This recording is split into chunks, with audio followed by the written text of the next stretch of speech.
बात करते हैं इन सब चीज़ों की तो हम कई चीज़ें इसमें भूल भी जाते हैं। जैसे अब कोई पूछता है महंगाई का तो हम उसको कई बार जवाब नहीं दे पाते।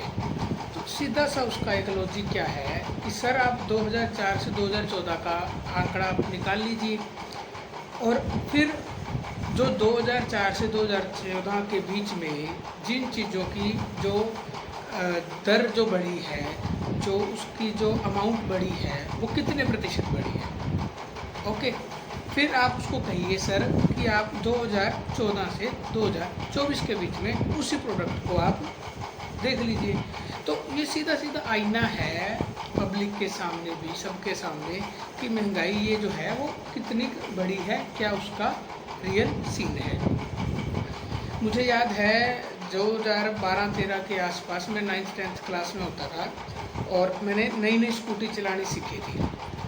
तो उस समय भी पेट्रोल का मेरे पास 90, 92, 93 का मुझे रेट जो है याद आता है। आज भी लगभग यही 95, 97, 98, 100 इतना ही रेट चल रहा है। तो अब जब देखिए, जब 2012-13 में भी इतना रेट था और आज भी इतना है, तो मतलब कितनी बढ़ी है आप देखिए। उसके बाद हम अन्य चीज़ों की ओर बढ़ते हैं, रक्षा विभाग आ जाता है। अब 2010 के रिपोर्ट है, एक एंटनी रक्षा मंत्री थे शायद, मुझे ध्यान आता है, और एक रिपोर्ट निकली थी कि अगर आज भारत और पाकिस्तान का युद्ध हो जाए तो हमारे पास केवल इतना ही बारूद और हथियार है कि हम केवल 2.5 दिन मुकाबला कर सकते हैं। उस समय के बहुत से लोगों को ये चीज़ याद आ जाएगी जब वो इसे सुनेंगे। लेकिन आज भारत का स्वरूप क्या है इस मामले में? भी हम घर में घुसकर मारते हैं, हम सामने वाले के वेट नहीं करते कि वो हमारे को मारने आएगा या कैसे है, हम उसको रिस्पॉन्स देते हैं। हमारे यहाँ हमले होते हैं, लोग गर्दन काट के लेकर गए, उरी का हमला हुआ, पुलवामा का हमला हुआ, तो हमने उसको घर में जब घुसकर मारा है। चीन को झुकाने के लिए जो डोकमाल का सिस्टम हुआ है, जो अरुणाचल से हमने उसको खदेड़ा है, और हर बार हम जब आवाज़ उठा रहे हैं, जब भी वो अपने नक्शे में अरुणाचल को दिखाता है, तो ये विश्व को हमारी जागृति का एहसास करवाता है कि हम ऐसे ही स्वीकार नहीं कर लेंगे कि कोई भी देश अपने नक्शे में हमारे किसी राज्य को या किसी भाग को दिखा देगा। आज वर्तमान में आप देखिए, अभी परसों चौथे PO पे रिजल्ट आया, वहाँ के एक्टिविस्ट भारत से मदद मांग रहे हैं कि भाई आप हमें आज़ाद करवाइए और अपने अंदर मिला लीजिए। और पाकिस्तान ने अब जो अपने ये 12 मई 13 मई की जो तिथि है, तब वहाँ के विकास के लिए 23 अरब रुपए हैं जो वो निवेश करने का मन बनाया है। तो इतने वर्ष तक कहाँ थे? उनको पता लग गया कि अब ये POJ जाएगा भारत के पास, तो उन्होंने वहाँ उनको करना शुरू कर दिया। फिर आप रोज़गार पे आ जाइए। अब रोज़गार में क्या है, हम सब समझदार लोग हैं, हम सब जानते हैं कि सबको सरकारी नौकरी नहीं मिल सकती। अब कोई कितना ही बोल ले, कोई कितना ही मुद्दा उठा ले, लेकिन सबको सरकारी नौकरी नहीं मिल सकती।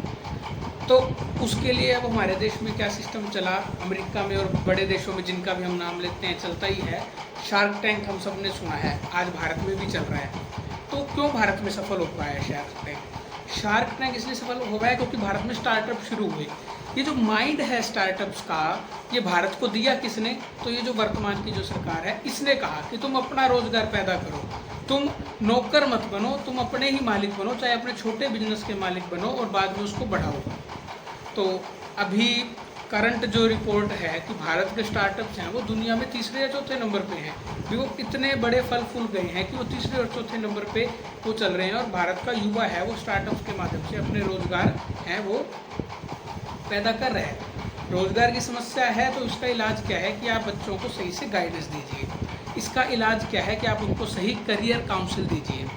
अभी भी गाँव में कह लो, छोटे शहरों में कह लो, या देहात जिसे हम आज की भाषा में कह देते हैं, वहाँ बच्चे को सही करियर काउंसलिंग नहीं है।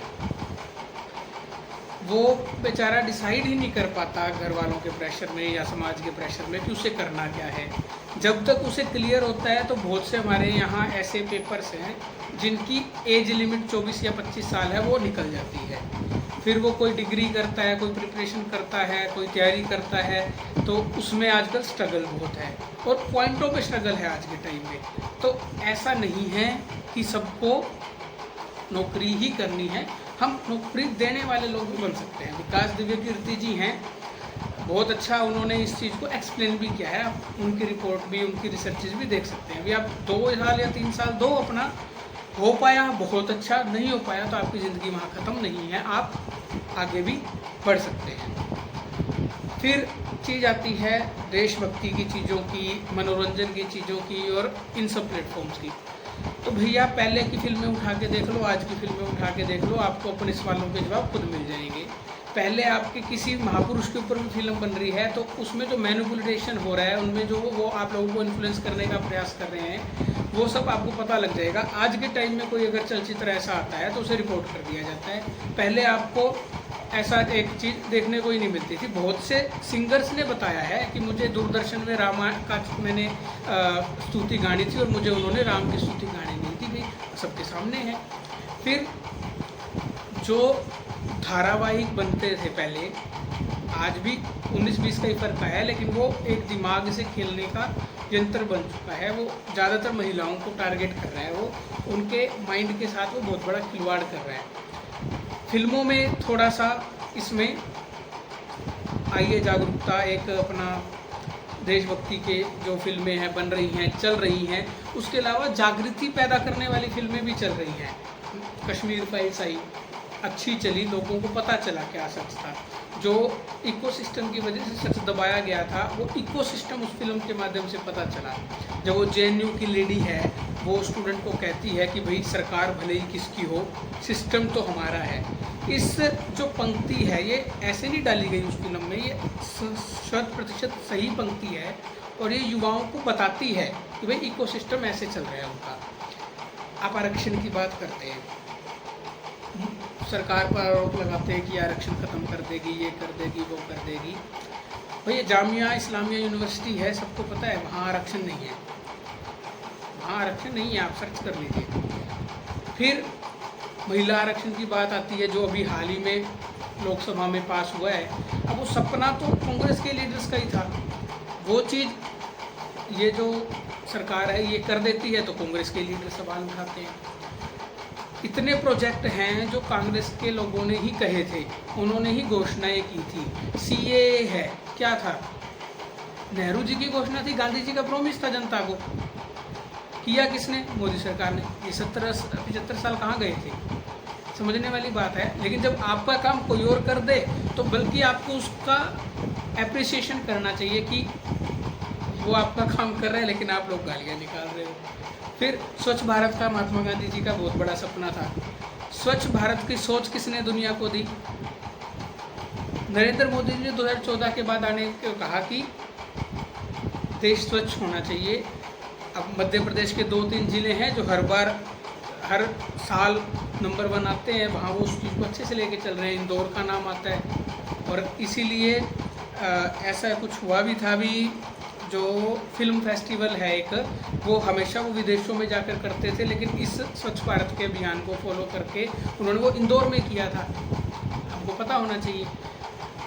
पद्म अवार्ड्स हैं, भारत के जो राष्ट्रीय अवार्ड्स हैं, ये पहले किनको मिल रहे थे? आज वही आपके जो कलाकार लोग हैं जिनको ये पद्म अवार्ड आप लोगों ने दिए हुए हैं पहले, वो आपके पान मसाला की ऐड कर रहा है।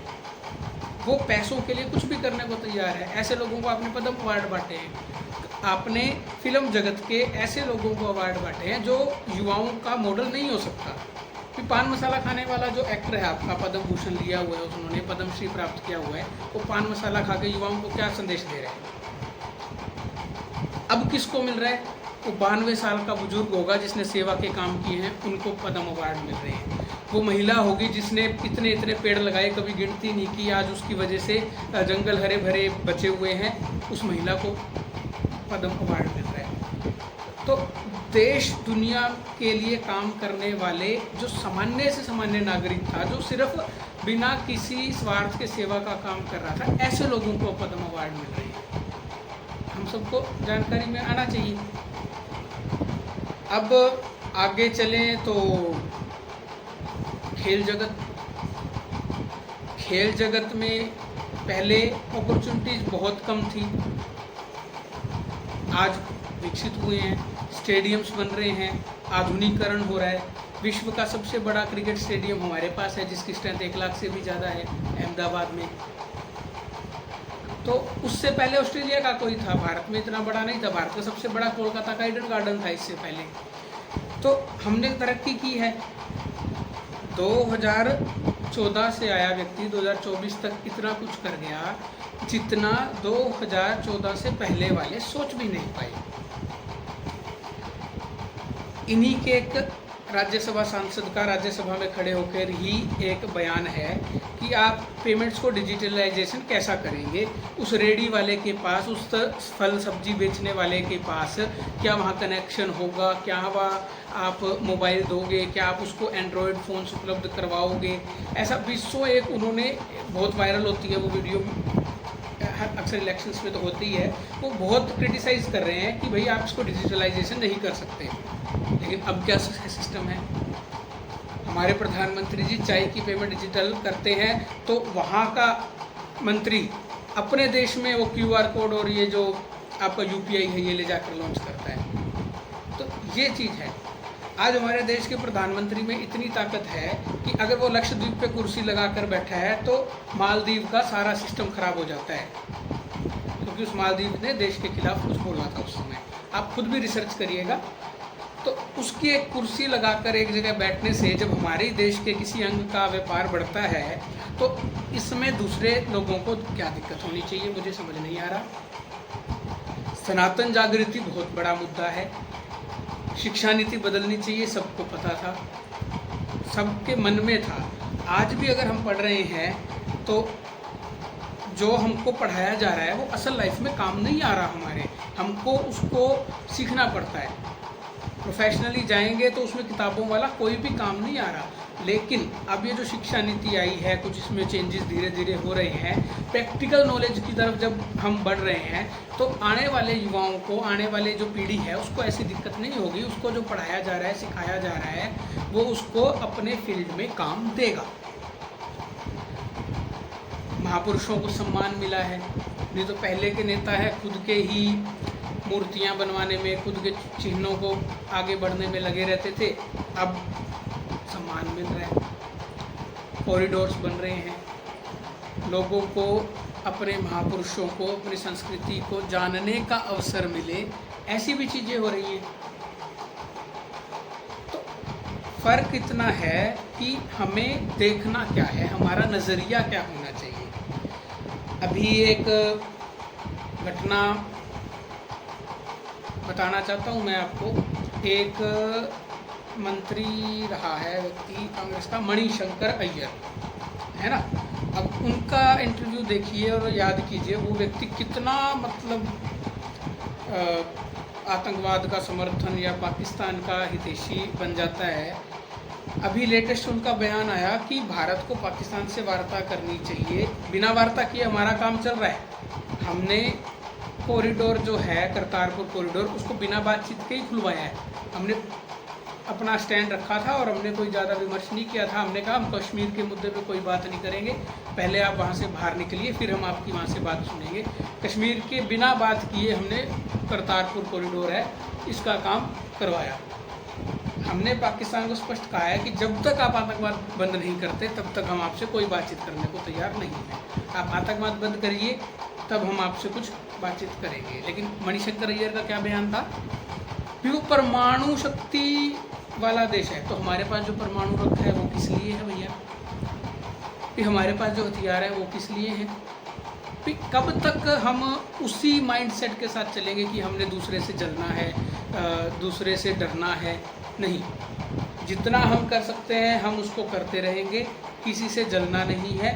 बस हमने अपने आप को उन्नति के पथ पर अग्रसर रखना है, वो चाहे इंफ्रास्ट्रक्चर के वे में हो, वो चाहे सुरक्षा के वे में हो, वो चाहे रोजगार के वे में हो। तो ये जब हम समझ जाएंगे चीज़ों को, एक वो जो माइंडसेट है वो हम क्लियर कर लेंगे तो हाँ, तो हमारे को सब ध्यान में आ जाएगा। बिल्कुल, तो यही कुछ बातें ध्यान में आई थी। बाकी आप सब लोग हैं ही, थोड़ा सा ये पूछनी चाहिए बातें। जब हम ये चीज़ें पूछते हैं ना तो हमारा जो क्लियर होता है सिस्टम,